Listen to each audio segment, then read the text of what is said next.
बिस्मिल्लाहिर्रहमानिर्रहीम। In the name of Allah the most gracious the most merciful. Dear viewers, आज हम अपने correct form of verb के lecture number 2 में मौजूद हैं। इसमें आज हम देखेंगे कि कौन से जुमलों में कौन सी करेक्ट फॉर्म ऑफ वर्ब जो है वो लगती है। मसला ये है कि इस चीज़ को डिस्कस किया जाए कि कौन से जो है वो सेंटेंस को किन वर्ब्स की रिक्वायरमेंट है, ताकि कॉन्सेप्ट क्लैरिटी से हम आगे बढ़ें। आइए जुमलों को देखते हैं। First sentence, the book dash on the table for weeks. So you can see the books on the table for weeks. इसके given option है is lying, will be lying, has been lying और lay। तो हम ये देखते हैं कि इसमें since और for वाला जुमला वर्ड इस्तेमाल हुआ है, यानी कि पीरियड ऑफ टाइम और या पॉइंट ऑफ टाइम की बात हुई है। तो ये for जो है वो पीरियड ऑफ टाइम के लिए यूज़ होता है, यानी कि प्रेजेंट परफेक्ट कॉन्टिन्यूस में कि the book has been lying on the table for week, कि किताब कई हफ्तों से मेज़ पर पड़ी हुई है। तो the right option is has been lying, LYING। Spelling भी आपने सही लिखने। Second sentence is he dash to school every day. अब ये देखिए, ये एवरी डे का वर्ड है, दैट शोज़ कि ये प्रेजेंट इंडेफिनिट टेंस है, क्योंकि वो काम जो तवातुर से हो, रेगुलर हो, प्रेजेंट इंडेफिनिट में कवर करता है। तो ऑप्शन है हमारे पास गो, वेंट, गॉन या गोज़। चूँकि जो सेंटेंस के स्टार्ट में हम देखते हैं जो हमारा सब्जेक्ट है वो ही है, यानी कि ये प्रोनाउन ही है, तो इसके साथ हम गोज़ का वर्ड लगाते हैं, goes, he goes to school every day. Sentence number 3, it dash to rain an hour ago. So ago हमें एक वर्ड हिंट दे रहा है, अगो कि ये माजी की बात हो रही है, एक सिंगल इंसिडेंट है जो माजी में बयान किया गया है। It dash to rain an hour ago, तो हमें ऑप्शन मिल रहे हैं बिगिन्स, बिगैन, बिगन और हैड बिगन।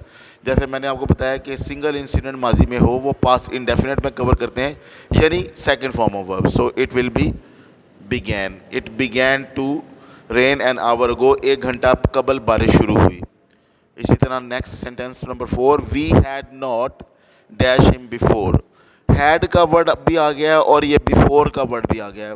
माजी के किसी ख़ास वक्त में अगर काम मुकम्मल हो जाए तो वो पास्ट परफेक्ट में क्लियर होता है, कवर होता है। तो हमें जो गिवन ऑप्शन है वो है सॉ, सीन, सीइंग और सी।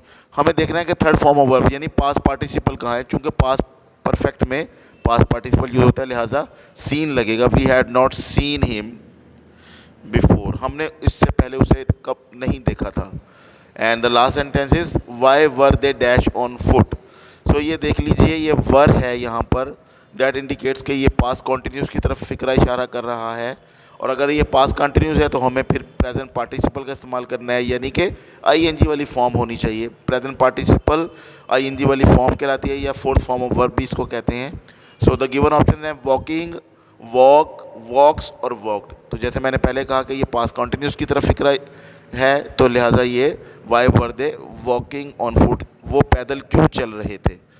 तो आज के हमने इस करेक्ट फॉर्म ऑफ वर्ब के सेगमेंट में हमने प्रेजेंट परफेक्ट कॉन्टिन्यूस को डिस्कस किया, जिसमें हैज़ बीन प्रेजेंट पार्टिसिपल या हैव बीन प्रेजेंट पार्टिसिपल लगता है। सेकंड सेंटेंस में हमने प्रेजेंट इंडेफिनिट की बात की, चूँकि एवरी डे था तो ही, शी, इट की वजह से ये फर्स्ट फॉर्म के साथ ऐसे ऐसे लगा। थर्ड सेंटेंस में हमने पास्ट इंडेफिनिट की बात की, यानी कि सेकंड फॉर्म ऑफ वर्ब होनी चाहिए।